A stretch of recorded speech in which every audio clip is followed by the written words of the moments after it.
Meanwhile, in New Jersey... So, Marissa, what talking points do you want to hit on in this week's episode? Well, Jackie, let's talk about how the film addresses the patriarchy. Ooh, and representation of marginalized people. Ooh, and even philosophical ramifications of good versus evil in horror. We can point out the triangle boobs, talk about the blood splatter, and the practical effects. And also the male gaze? My gaze at the males. Hi-yo! From feminism to fangirling, the Jersey Ghouls cover all the bases of horror from a woman's perspective. New episodes are uploaded every other Sunday. Just search Jersey Ghouls to find us on social media and your favorite podcasting app. We're making an ad. Napping ad. This is where I think if we're doing it right, Alec Baldwin comes in. He says a couple things. He listens to the podcast every week. Yep. Has he been canceled? Was Alec Baldwin the one who killed somebody? I hear that Gary Sinise is free. Oh, okay, great. He hasn't worked since 2020. So, what would be the script that we would have Gary Sinise say for the Napping Through Happy Hour podcast? Listen to this damn show. Damn it. The Napping Through Happy Hour podcast brought to you by Geekscape. Real life, real drama, real time. I'm Gary Sinise. That's the ad. That's the ad. That's the ad.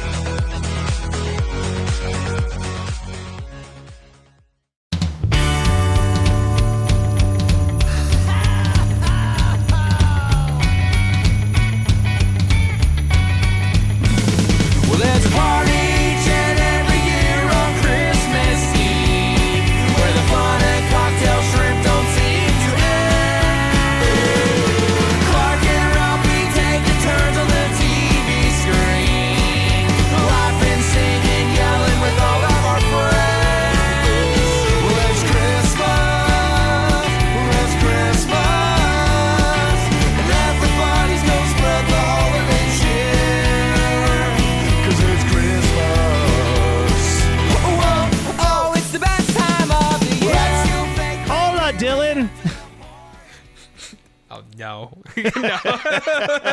I don't know. I just feel like starting off with that was just like, I appreciate it. I love you. Felt a little offended. Like, listen, we're going into this episode. It's once again Matt Kelly's time to give me a show that I don't actually believe existed before he tells me about it. This will probably be the 20th time that he's given me something to watch that I did not know existed at all. Pretty good, but didn't know that it existed. But you told me that this was not you. So it's my friend Lauren told me about this show, I want to say in 2021. She had saw a commercial for it on Apple TV and thought, oh, that looks cute. And she showed me the trailer and I agreed, oh, that looked cute. And then I've just been watching season after season. And the reason why we're talking about it right now is that I actually just made Barb watch it from the start. So we watched the 3 seasons that are currently out. It's up for debate if the 3rd season is the last season or not. I will say, for people who are looking to get into it, the creator of this show, who also created another show I love called Zoe's Extraordinary Playlist. Oh, shit. He said that Speaking of shows that you told me about. Yep. He basically said when it came to writing season 3, he wrote it with the mindset of, let's tie up a bunch of loose ends in case we don't get renewed for a 4th season, where if we don't get to do more shows, people will feel like the story has been completed, but have enough hints of what a future season could look like that don't feel like it makes or breaks the show. And I don't really have a way to explain that without spoiling anything, but as someone who watched it, I will say he did that. Like, I want more. I want to know what happens next in the story, but he very clearly wrapped up what the 3-season arc is, which the story is about Maximo, and it begins with his nephew coming over his house, and we find out that Maximo is this rich billionaire who has like his own private jet, and he brags about, you saw him very briefly this episode, but he brags about how he got himself a white servant, 100% Anglo-Saxon. That's fucking awesome. So I'm assuming that this is all set up in the first episode. This is all set up in the first episode. He goes, "You're turning 16. I want to tell you the story of how I came to my money because I started with nothing." And oh my God, is this a 3-season story? So it is, but in like these mini seasons, right? So like the first season is basically him getting a job at this resort in Acapulco and falling in love with this girl, Julia, yes, who's Julia. dating the son of the owner of the resort. Yeah. Chad. Who's played by a Glee alum. Oh, I didn't even realize that. I can't remember his name on Glee, but he was the blonde. He kind of came in and like vied for top dog against the main guy. Gotcha. Sorry. Season 2. So this brings us, this is the penultimate episode of season 1. He's telling this story, and at the very beginning, his son calls him out, or his nephew calls him out and says, like, you keep telling me how this is the story of our family, but everything's about Julia so far. That story gets kind of tied up nicely in the next episode. Season 2 starts to look at Maximo growing within the hotel and becoming closer and closer to Don Pablo, who's like the second hand to the owner. And then the third season builds to basically the whole centerpiece of all this is Don Pablo has passed away in present day, and there's a big memorial, and Maximo wants to go to the memorial because Don Pablo was so important to him, but everybody at this hotel hates him. And season 3 shows you why. You finally see what was the big thing that he did that turned everybody at the hotel against him, essentially. Damn it, man. Now I'm like mildly invested, right? Now I gotta see this through. Yeah. You know what? We knocked out the whole series in a weekend. Like, it was like easy breezy. This episode, when doing the rewatch with Barb, I just think it really captures. It's weird because this is way more of like a sitcom tropey episode than other very episodes. Much so. Yeah, this is like they've been doing this plot line since the 50s of like someone having to be basically two places at once and all of that. But it also has like a lot of great jokes, and it has some beautifully sentimental moments scattered around it. Most of the show, I would actually put this in that same category as a Ted Lasso, where like every episode you feel better about yourself and the people around these characters because it's just so wholesome. But like there are some great jokes in here early on. So he's telling the story, and in the flashback, the owner says, traditionally all of you get a +1 to our Christmas party. And this year, and there's a long pause, she goes, that tradition will continue. And everyone starts applauding, and the one guy goes, why are we clapping for getting what we always get? And the other guy goes, I don't know, she's just really good. Like, which leads to what is my favorite bit is her saying like, and tomorrow I will give you, and Maximo's like, money, money, money, money, money, money, money, money, money, a song sang by me. She's a delight. She's probably one of the worst characters in the sense of like, she's never in the wrong. Here's the way I'll explain Diane.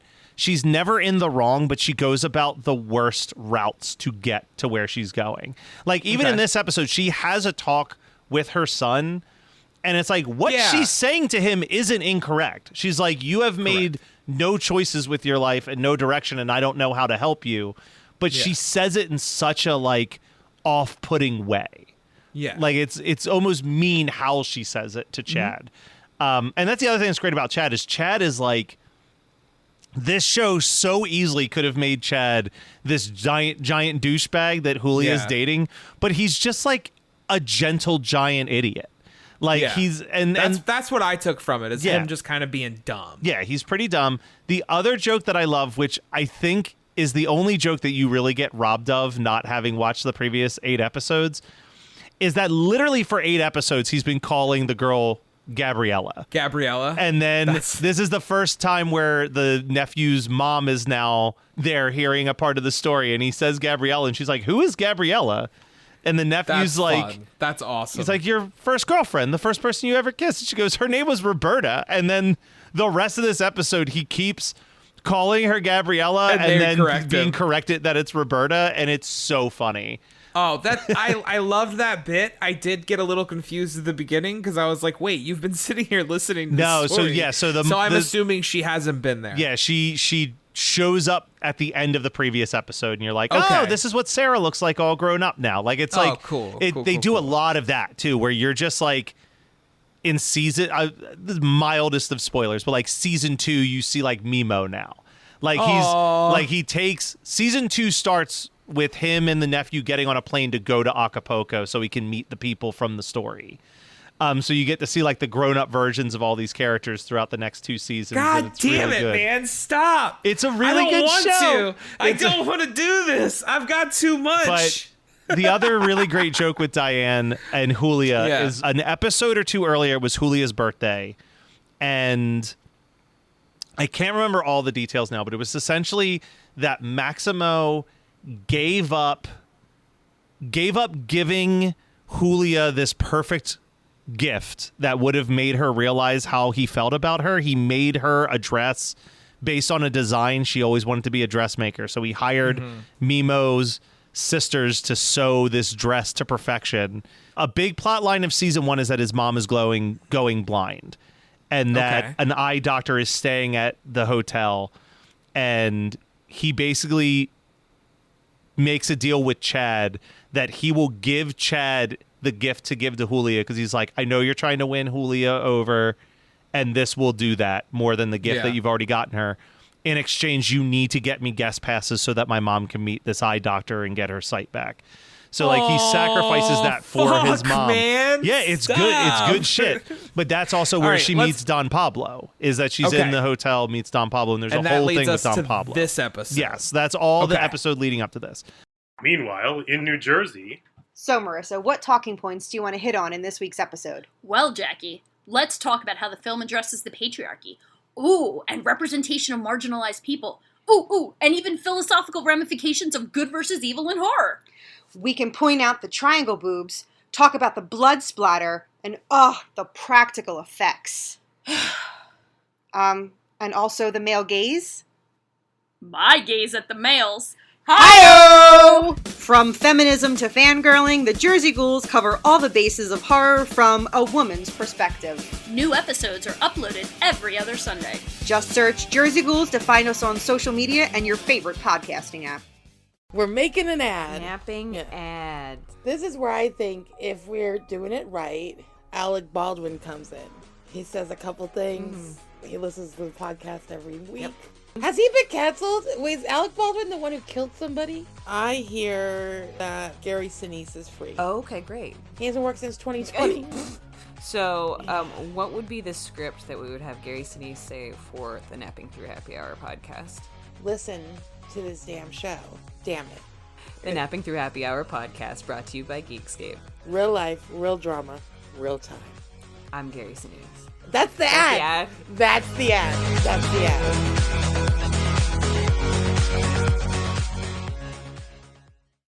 are you troubled by trying to find a great movie podcast to listen to?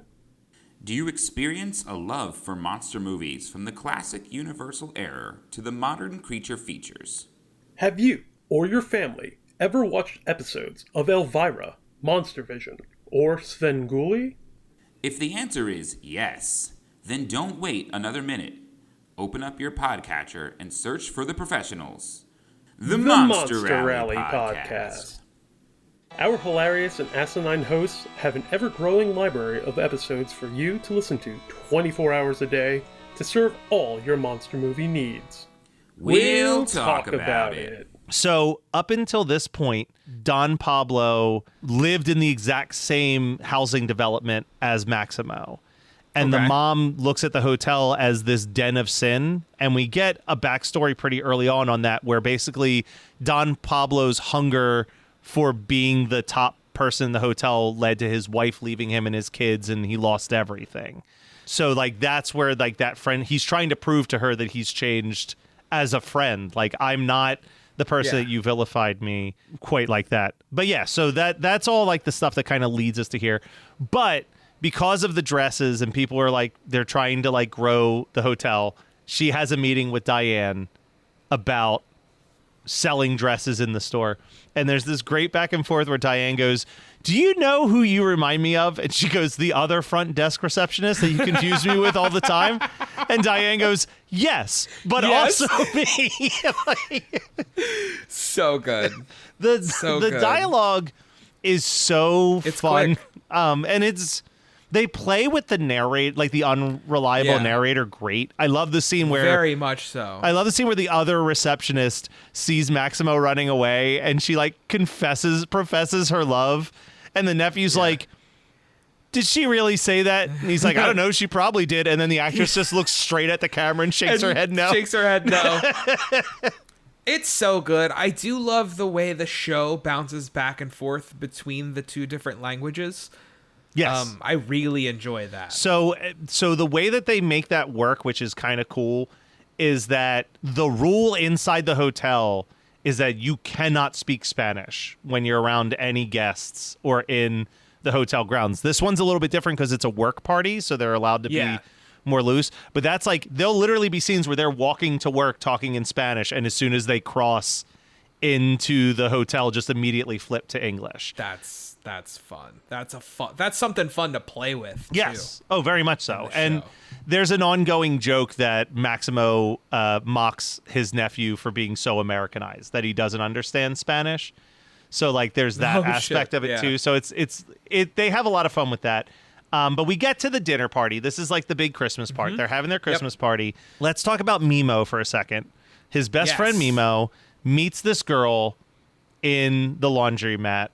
And it turns out that she is the niece of his mean boss, who is, as I'm sure you've probably already concluded just from this episode, kind of has a heart of gold, but like hard exterior, very protective of her family. Yep. And I mean, even when she saw that her niece, it's her niece, right? Yes. Yeah. Okay. When he saw that her niece liked Mimo, she wasn't even like, you better stay away from her. No, she was like, you better not hurt her. Yeah. Like, that's what it was. Yeah, it was so, protective. I mean, it is very much, she's not bad. She's not a bad person. And we get into this classic situation, which all stems from sweetness. Sarah's trying to hide her sexuality from her mom because it's the 80s, and it's a very tough situation. So Maximo pretends that Sarah's girlfriend, Roberta, not to be confused with Gabriella, is actually his girlfriend, and Sarah was helping get her out of the bedroom for him. Meanwhile, he comes up with this plan of, I'll take Roberta as my date to the party, and Mimo can bring you as his date, and then you'll have a whole night where mom's not around, where you guys can just feel loose and free. And then, of course, Don Pablo accidentally ruins all this by asking the mom to be his date to the work party. So now they're stuck in this situation where they're sitting at a table where it's Maximo's mom, Maximo's crush, Julia, who has just discovered that she might like Maximo too. Yes. Roberta, who just had a conversation with Julia, not knowing that relationship, about how she finally met a person who she thought was just a friend, but is so much more. So Julia thinks that these two are in love. Sarah is sitting next to Roberta, but also next to Mimo, who's sitting next to his new girlfriend, next to his new girlfriend's aunt. But there's this beautiful, well done scene where they're like talking to each other through each other that I absolutely adore. I adore how it's written and how it's done, but it is stressful as fuck to watch. It is the most stressful moment in the entire show, I would say. Well, that's why, and it's just because dumb sitcom logic. Like, when the mom said, come on, let's go have a seat. Come with us, dear, and taps Julia, and then the mom walks forward. Yeah. I was like, that's where you as Maximo take the moment to go, hey, just a heads up, this is what's going on. Well, so I think, because I was debating this, because I'm like, why isn't he doing this? And I think there's a part of it where he also doesn't want to out his sister to anyone until she's ready to be Yeah, out, and that it makes was like, sense, how do too. I explain this without Yeah. blowing up my sister's secret? Spot. So, Yeah. so I get it, but I agree with you. I'm like, man, there are so many opportunities to just like fix this. I don't know why it happens, but as someone who's literally watched this episode twice in the last 2 weeks, when that aunt gets up on the stage to start singing a Spanish version of Have Yourself a Merry Little Christmas, it is so many tears. It is so Yeah. beautiful It's so and pretty. sweet. The biggest bummer about you starting with this episode is you miss out on the best characters. They're not in this episode. Yeah. But Maximo is a pool boy at this hotel, and Okay. at the pool are these two singers who every episode sing a Spanish version of an 80s pop hit with like matching outfits and choreography to go with it. And it is, I mean, the amount of times that Barb and I were just cackling out loud by how much we love these covers. And I know what you're wondering. Yes, all of them are on Spotify so that Hell you can add them to your yeah. Spotify playlist. Hell yeah. But Sweet. like, I mean, they do like Rock Me Like a Hurricane in one episode. Like, it is so awesome. That's how amazing. good it is. And it like, we were like, man, I wish the show was more famous because we would absolutely do this it's for Halloween. wild to me that this show ran or is running Yeah. currently 3 seasons deep, and is it Apple TV? It's I feel Apple like TV I doesn't never hear promote about shit. Apple TV. I never hear about I what's think on that there are 2 shows that everyone knows of on Apple TV, and that's it. It's that they know Yeah. Ted Lasso exists, and they know that Severance exists, and that's it. That's right. I Like, forgot Severance was. But it's like there's Apple TV. the morning show ran like 5 seasons. Like, yeah. I'll tell you. So this is like a little bit of like behind the curtain of Geekscape, but Geekscape has the show Bingetown TV, which are the kids who do genre television. Right? They right now Yeah. at the time that we're recording this, they're putting out episodes on like House of the Dragon and The Boys and some anime. I can't remember which anime, but when I tell you that when they cover like Silo or Dark Matter or any of these like Apple TV sci-fi shows that I've never heard of, the numbers that they get are outrageous. And I Yeah. think part of it is because no one's covering it. Like the creator of Silo tweeted multiple times their show being like, this is the unofficial TV show podcast. Yeah. Because like Apple TV is just like not doing that. They're not doing It's the so HBO weird. move. They're because they're putting so much money into these. They're putting money into these, and they're all like critically acclaimed Good. shows. Yeah. But it's like, I guess when you have as much money as Apple does, it's like whatever. Like if just send Severance is another going to make one. a couple hundred more people like sign up for this app, and then it's probably honestly the same mindset as like what I'm doing with my AMC pass, where it's like I haven't gone to the theaters in like 7 fucking months. You know what I mean? Yeah. But I keep paying them $20. So like they don't give a shit because I'm sure all of us have signed up for Apple TV. We're paying them $10 a month and then we don't really use it. So they're Yeah. just like, whatever. We're making the money whether people are watching it or not. But Dylan, I do have to ask the big question. Did I cry? Well, I guess the 2 big questions. A, did you cry? I didn't cry. Okay. I didn't cry. Question number 2. Yeah. Do you think you might actually sit down with Teddy and be like, all right, let's try at least the first season of Acapulco and see if we want to keep going? I'm not gonna say no.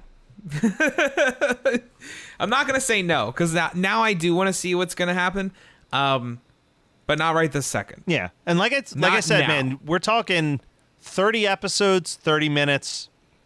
That's it. Hey man, I finally watched the first 2 seasons of The Bear. Yeah, so there you I go. mean, I'll get Season there 3 is eventually. out by now, Dylan. I know. Okay. I'm aware. We watched the first episode. I didn't like it, so we haven't. I haven't watched it. I haven't watched any of it yet. I'll probably watch it. So a little life change for you listeners out there. Barb Yeah. has now officially moved in with her kids, Woohoo! which has really changed my TV watching habits. But That at makes the time sense. that we're recording this, I have a house sitting week coming up where I'm just alone in someone's house. Yeah. And that is like, I have a nice list of like, what TV shows and movies am I going to rock through because I don't have to like schedule around Yeah. when kids are watching. Fucks can be on the TV. Yeah, it's not even that, honestly. Yeah, It's just I'm trying just to get kidding. my TV back from kids who just want to watch reaction videos all day. But Oh no, man! Throw on some Bluey. that's what this is embarrassing. I had the house to myself for like an hour today. Watched that's all the what you Bluey watched. minisodes. I was like, ooh, they put out Nice. some minisodes of Bluey. Gotta watch it. Dylan, I hope you. Yes, chef. I'm not even gonna try. I was gonna try to say "Have yourself a merry little Christmas" in Spanish. I can't do that. So I just hope you have a merry little Christmas in Acapulco. Hey, have yourself a merry little Christmas in Acapulco as well. Oh, whoa, oh, now we won't stop till the big ball drops on New Year's. Have a happy holiday. Have a great, great, great holiday. Have a merry, merry, merry, merry, happy holiday.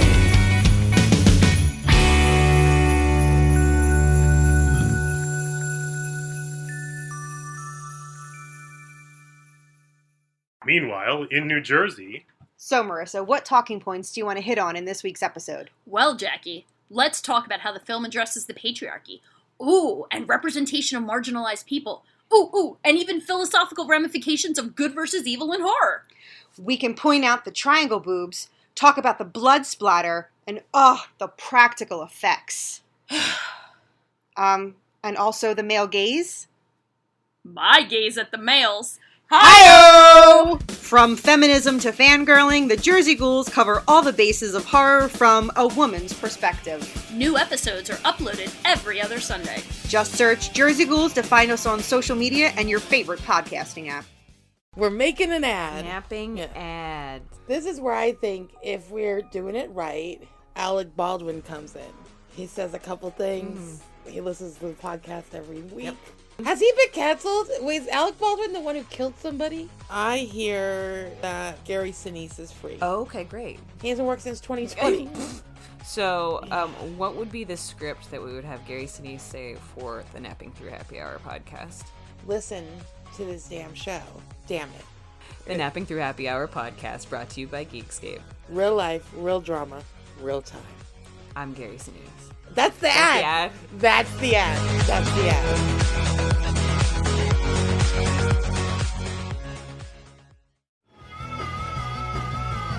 You're listening to the Geekscape Network.